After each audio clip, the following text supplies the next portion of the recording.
Assalamualaikum warahmatullahi wabarakatuh. Perkenalkan, saya Tisha Nur Komar, NIM 2106178 dengan dosen pengampu Bapak Topan Heri Wibowo, SK Nurse.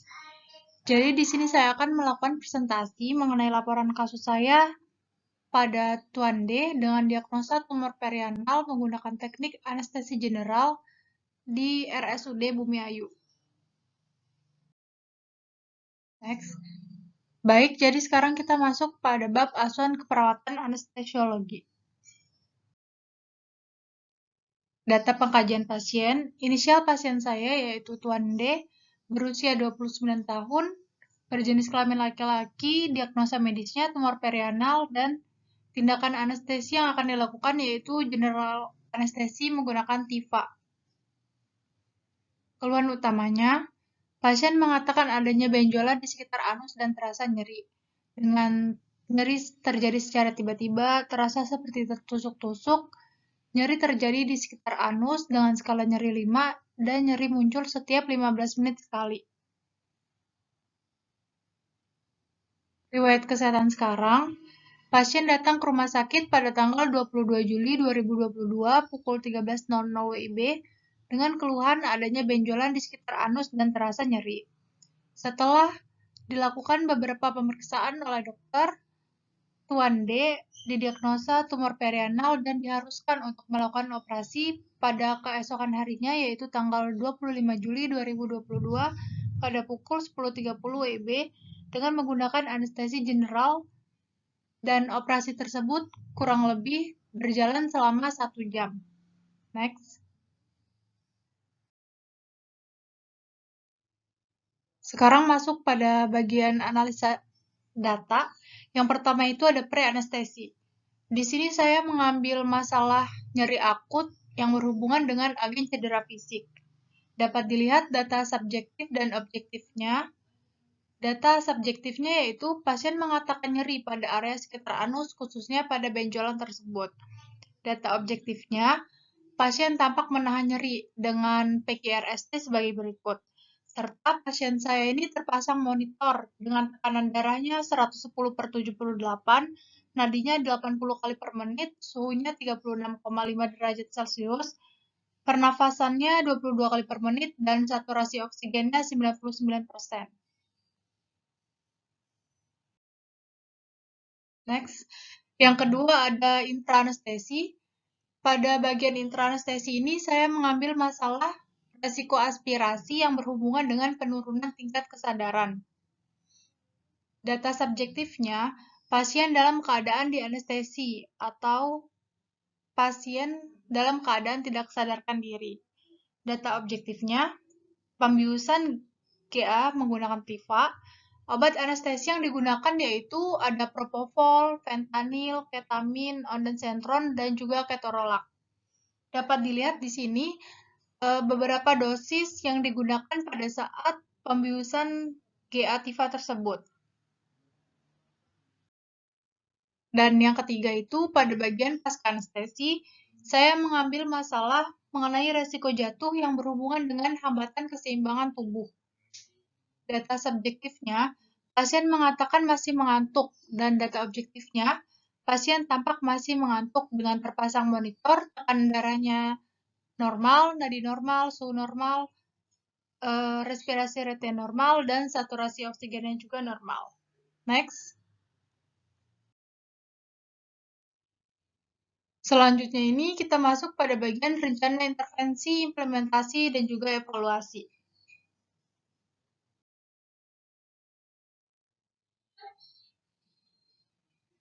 Pada bagian pre-anestesi, dengan tabel masalah nyeri akut berhubungan dengan agen cedera fisik, tujuannya yaitu setelah dilakukan tindakan keperawatan selama pra-anestesi diharapkan nyeri dapat berkurang dengan indikator sebagai berikut, yaitu mampu mengontrol nyeri, skala nyeri berkurang, mampu mengenali nyeri, dan merasa nyaman setelah nyeri berkurang.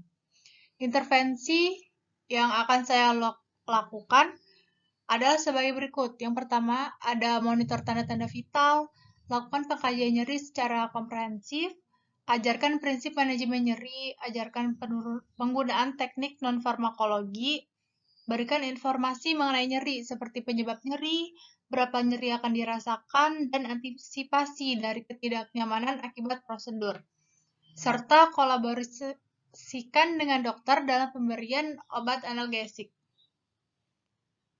Di samping itu ada implementasi dan juga evaluasinya.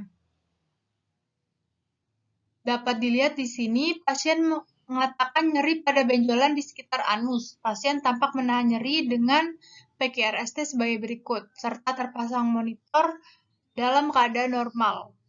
Masalahnya belum teratasi dan intervensinya dilanjutkan. Next. Pada bagian intraanestesi, dengan problem masalah, resiko aspirasi berhubungan dengan penurunan tingkat kesadaran. Jadi tujuannya, setelah dilakukan tindakan keperawatan, diharapkan resiko aspirasi berkurang dengan kriteria pasien tidak mengalami aspirasi. Intervensi yang akan saya gunakan yaitu pencegahan aspirasi yang meliputi monitor status pernafasan, pertahankan kepatuhan jalan nafas, serta posisikan kepala pasien tegak lurus sama dengan atau lebih tinggi dari 30-90 derajat atau sejauh mungkin. Implementasinya, melakukan monitoring pada pola nafas kepada pasien, mempertahankan kepatuhan jalan nafas, serta memposisikan kepala pasien untuk tegak lurus atau sejajar dengan tubuh. Sedangkan evaluasinya, dapat dilihat, pasien saya terpasang monitor dengan keadaan tekanan darah, nadi, pernafasan, dan saturasi oksigennya normal. Masalahnya teratasi dan intervensi pun dihentikan. Next. Pada bagian pasca anestesi. Dengan problem masalah, resiko jatuh berhubungan dengan hambatan keseimbangan tubuh. Tujuannya di sini adalah setelah dilakukan tindakan keperawatan selama pasca anestesi, diharapkan resiko jatuh pada pasien tidak terjadi. Dengan intervensi yang saya pilih dan akan saya gunakan yaitu pencegahan jatuh. Di antaranya ada kaji adanya faktor penyebab jatuh, identifikasi kekurangan baik kognitif atau fisik dari pasien yang mungkin meningkatkan potensi jatuh pada lingkungan tertentu. Identifikasikan perilaku dan faktor yang mempengaruhi resiko jatuh, ciptakan lingkungan yang aman bagi pasien, serta atur tempat tidur pada ketinggian yang paling rendah dan pasang bed rail. Evaluasinya, pasien mengatakan dapat menggerakkan kakinya. Kesadaran pasien bangun ketika dipanggil, dan pasien saya juga ini terpasang monitor, masalahnya teratasi, dan intervensinya pun dihentikan. Next. Keadaan pasca operasi di recovery room. Pasien saya dengan inisial Tuan D masuk recovery room pada jam 10.30 WIB. Dengan alat yang dipasang itu ada infus dan kanul oksigen, volumenya 4 liter per menit. Keadaan umumnya bangun ketika dipanggil, nadinya normal 86 kali per menit, tekanan darah normal 120/80, suhu badannya juga normal 36 derajat, pernafasannya pun normal 99%. Dengan Aldert score yang diterima yaitu 8. Next. Jadi dapat dilihat, ini adalah tabel Aldert score yang digunakan untuk memeriksa pasien saya apakah sudah pantas untuk dipindahkan ke ruang bangsal atau tetap berada di recovery room. Jadi pasien saya itu mendapatkan poin 8 yang artinya pasien saya itu bisa langsung dipindahkan ke ruang bangsal. Dengan kriteria nilai warnanya merah muda, pernafasannya dapat bernafas dalam dan batuk, sirkulasinya tekanan darah kurang dari 20%, kesadarannya bangun namun cepat kembali tidur, dan aktivitasnya dapat menggerakkan dua ekstremitas bagian atasnya.